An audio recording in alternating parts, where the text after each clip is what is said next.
Isang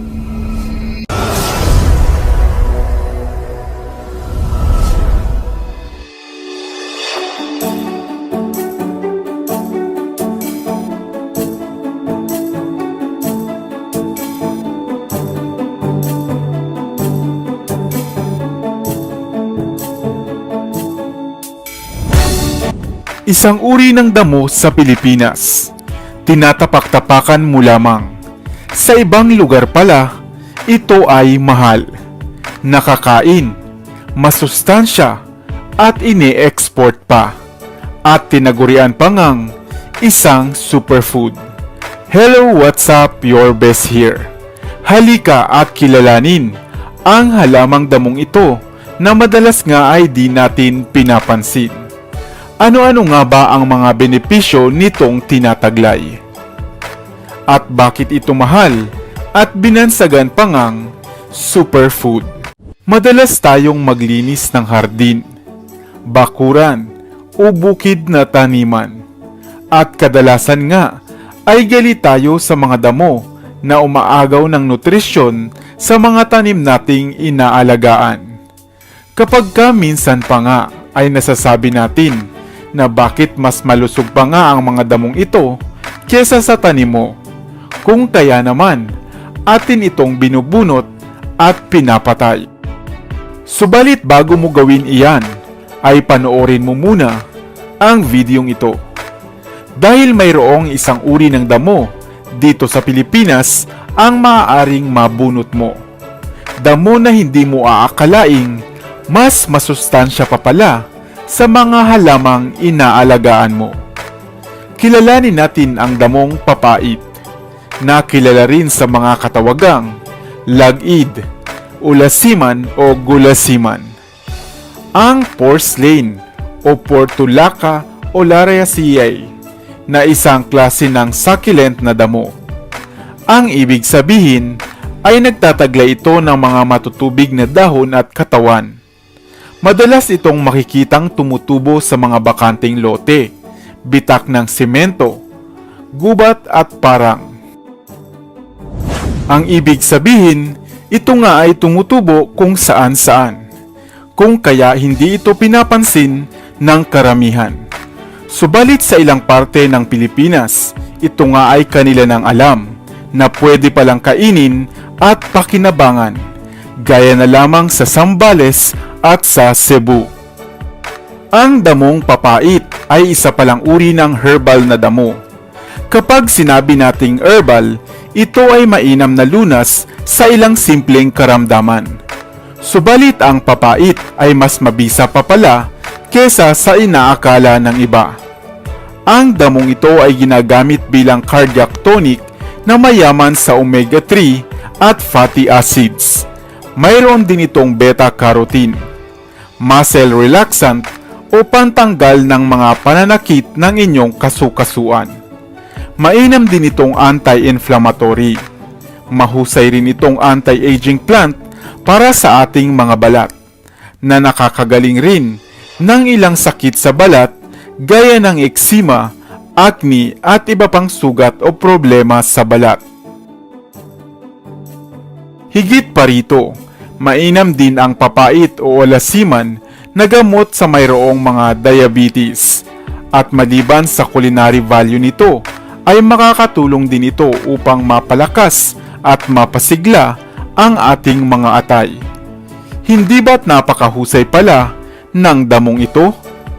Subalit maliban sa mga nabanggit, ang damong ito ay isa rin palang superfood na maaaring makain at maging pantawid gutom kung sakaling ikaw ay nasa kagubatan o nasa ilang.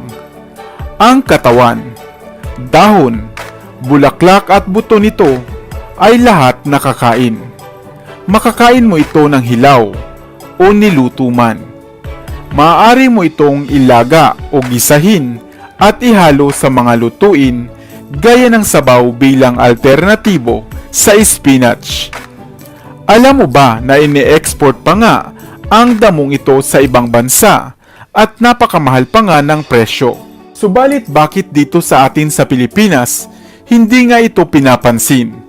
Alam mo ba na sa ibang lugar nga ito ay nagkakahalaga ng 500 piso bawat basket. Maaari mo rin itong patuyuin at durugin upang gawing tsaa.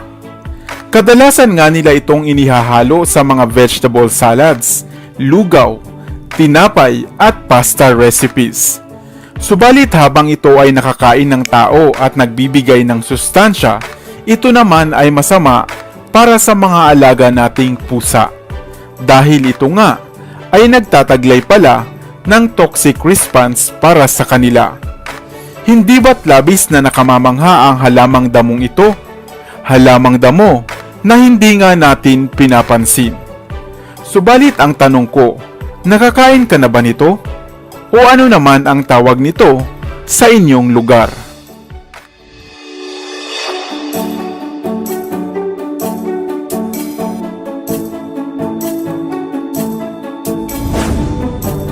Damo na nakagagaling sa kagat ng ahas. Halamang damo na madalas nga ay hindi natin pinapansin. Ano-ano nga ba ang mga taglay nitong galing? Hello, what's up? Your best here. Sa videong ito ay alamin ang mga benepisyong hatid ng damo na kung tawagin ay tawa-tawa. Ano-ano nga ba ang mga karamdamang maaari nitong malunasan? Ang halamang tawa-tawa o gatas-gatas ay isang tradisyonal na halamang gamot na pinaniniwalaan ngang mainam na lunas sa mga dumaranas ng dengue. Ang Euphorbia ay isang uri ng damo o halaman sa hanay ng mga Euphorbiaceae. Mayroon itong mahigit sa 1,600 klase o species. Ang bawat Euphorbia ay naglalabas ng dagta o katas kung iyo itong pipitasin, na siyang ang dahilan kung bakit ito tinawag na gatas-gatas. Ang damong ito ay madalas na ngang tumutubo sa mga parang, sa mga grass field at sa tabing kalsada, na siguradong nakita mo na kung ikaw ay naninirahan ngayon sa probinsya. Ang tawa-tawa o gatas-gatas ay nagtataglay ng mabalahibong katawan at dahon, at mayroon itong maraming sanga na kadalasang tumataas ng hanggang 40 sentimetro lamang. Ang kulay nito ay kadalasang berde o purple kung minsan, at nagtataglay ng 6 mga kapsulang bulaklak sa bawat paklang ng katawan nito. Ang halamang damong tawa-tawa ay napakaraming ang gamit, kaya halika at isa-isahin natin. Number 1. Lunas sa mayroong dengue fever. Ang tsaa buhat sa tawa-tawa ay mainam na gamot sa mayroong dengue. Subalit mainam itong inumin pagkalipas lamang ng 3 araw, dahil hindi ito advisable sa beginning stage ng karamdamang ito. Number 2. Relaxing agent. Ang dahon ng tawa-tawa na ginawang tsaa ay nakakaalis ng stress at anxiety. Kaya kung stress kayo sa trabaho ay magpakulo lamang ng 50 gramo ng dahon nito sa 4 na baso ng tubig. Pakuluan ito sa loob ng 3 hanggang 4 na minuto at maaari mo nang inumin 3 hanggang 5 beses sa isang araw. Number 3. Lower blood pressure. Nakatutulong ang tawa-tawa o ang tawa-tawa tea sa pagpapababa ng blood pressure. Number 4. Mainam sa asthma at bronchitis. Ang asthma at bronchitis ay parehong karamdaman at problema sa paghinga. Asthma na siyang mahirap sa paghinga, samantalang ang bronchitis naman ay isang problema sa baga na dulot ng mga virus. Kung kaya naman mainam na gamitin ang tawa-tawa upang malunasan ang mga ito at upang guminhawa na ang inyong paghinga. Number 5. Antidiuretic. Kung kayo naman ay mahilig sa kape at sa alak, gamit ang tawa-tawa tea ay maiiwasan ninyo na ma-dehydrate. Ang mga mineral sa tawa-tawa ay nag-absorb ng mga electrolytes at tubig sa ating katawan. Number 6. Lunas sa diarrhea. Bunga ng mga kontaminadong pagkain na ating nakakain, kaya tayo dumaranas ng diarrhea. At nakababahala nga at nakakaabala ang palagiang pagbababad mo sa banyo. Sa tulong ng tawa-tawa extract ay makatutulong ito upang malunasan ang iniindang diarrhea. Kumuha ka lamang ng ugat ng tawa-tawa at pakuluan ito at saka inumin. Ang taglay nitong flavonoids at quercetin ay mabisang gamot sa lagnat at sa diarrhea. Number 7. Gamot sa sugat sa balat. Mainam ang dahon ng tawa-tawa na panlunas sa mga sugat, paso, kulugo at fungi sa ating balat. Maaari mong durugin ang dahon nito, sariwa man o tuyo, at saka ilagay sa apektadong bahagi ng balat. Number 8. Lunas sa kagat ng ahas. Ang patuloy na pagdurugo ng malalalim na sugat sa balat, katulad na lamang ng kagat ng ahas, ay mapipigilan sa tulong ng dinurog na dahon ng tawa-tawa. Ilagay ito sa ibabaw ng sugat upang maampat at mapatigil ang pagdurugo. Number 9. Antifungal. Ang dahon ng tawa-tawa ay isang mabisang antifungal. Ang mga infeksyon sa balat dulot ng mga microorganisms o mga mikrobyo ay malulunasan ng dahon ng tawa-tawa, katulad na lamang ng problema sa alipunga. Number 10. Oral ulcer. Maaring gamiting mumog o pangmumog ang pinakuluang dahon ng tawa-tawa. Mainam ito upang malunasan ang mga mouth ulcers at iba pang problema sa ating bibig. Ngayong batid mo na napakabisa pala ng tawa-tawa, ay maaari mo na itong gamiting first aid para sa mga simpleng karamdaman. Sana ay may bago kang natutunan sa videong ito. Madalas mo bang nakikita ang mga halamang damong ito? Kadalas ay makikitang tumutubo sa mga basang pader, malapit sa kanal, gilid ng kalsada, o sa mga sapa at kailugan. Ito ang halamang alabong na di gaanong pinapansin ng karamihan. Subalit nag-uumapaw pala sa mga kagamitan. Mainam nga ito sa mayroong iniindang diabetes, sa mga hindi makatulog, may problema sa tiyan, at madalas sa stress. Baka nga ang halamang ito na ang inyong kailangan. Hello, what's up? Your best here. Sa videong ito ay ating alamin ang mga pakinabang, gamit at mga benepisyo sa atin ng halamang alabong na kadalasan nga ay hindi natin binibigyan ng pansin. Ang ating mundo ay binubuo ng napakaraming species at klase ng mga halaman, kahoy, puno at mga damo. Kaya marahil ay napuna mo na rin ang isang ito, na kadalas ay makikitang tumutubo sa mga mamasa-masang lupa, pader at bakanting lugar. Kaagad mo din itong mapupuna dahil sa mga maliliit at luntian nitong mga dahon at animoy mga matubig na mga tangkay at sanga.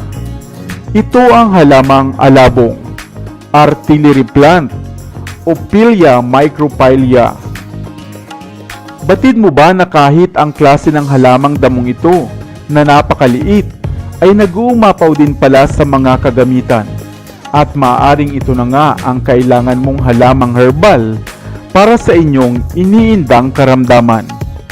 Ang halamang alabong ay isang napakainam na panlunas laban sa radiation na madalas ngang nakukuha natin dahil sa labis na paggamit ng mga gadget katulad ng cellphone. Sa pamamagitan nito ay maaari mong ma-flush out ang mga toxins at mga harmful bacteria sa ating katawan. Mainam din ito para sa mga kalalakihan na mayroong maliit na bilang o produksyon ng similya. Pinaniniwalaan ding makatutulong ang halamang damong ito laban sa mga mayroong diabetes, infeksyon at problema sa bituka, gayon din laban sa asthma o hirap sa paghinga. Kung sakali naman nahirap ka sa pagtulog bunga ng insomnia o stress, mabisa rin ang halamang ito na alabong. Maaari mo rin itong itapal sa mga sugat at galo sa balat sapagkat isa itong mainam na antibacterial agent. At higit sa lahat ay mabisang source ng antioxidant. Kumuha ka lamang ng isang kuyom o isang dakot ng dahon at katawan ng halamang alabong. Pakuluan ito sa 2 baso ng tubig sa loob ng 5 hanggang 10 minuto at hatiin sa 3 bahagi para sa umaga, tanghali at gabi sa loob ng 1 linggo hanggang sa lubusan mo nang makita ang pagbabago sa inyong mga nararamdaman. Isang pangkaraniwang halaman lamang, hindi nga natin madalas pinapansin, pero napakahusay palang herbal. Ikaw, nakakita ka na rin ba ng halamang alabong? Ano naman ang tawag nito sa inyo? Sana ay may bago kang natutunan sa videong ito. Iwan ka naman ng comment sa comment section sa ibaba. I-like at i-share mo na rin para naman sa kaalaman ng iba.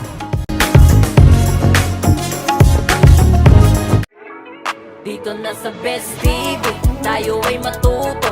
Utak mapuno ng bagong kaalaman. Dito na sa Best TV, tayo ay lumibot. Lihim na mundo ay ating matuklasan. Dito yan sa Best TV. Dito yan sa Best TV. Dito yan sa Best TV.